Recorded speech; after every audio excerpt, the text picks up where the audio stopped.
माझे नाव संकेत रमण राशीनकर. आज मी तुम्हाला आई व वडिलांवर एक कविता साजरी करून दाखवणार आहे. माझ्या शाळेचे नाव जिल्हा परिषद प्राथमिक शाळा नागमठाण.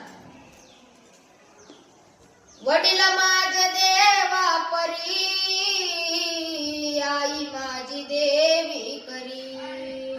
वडील माझे देवा परी, आई माझी देवी करी.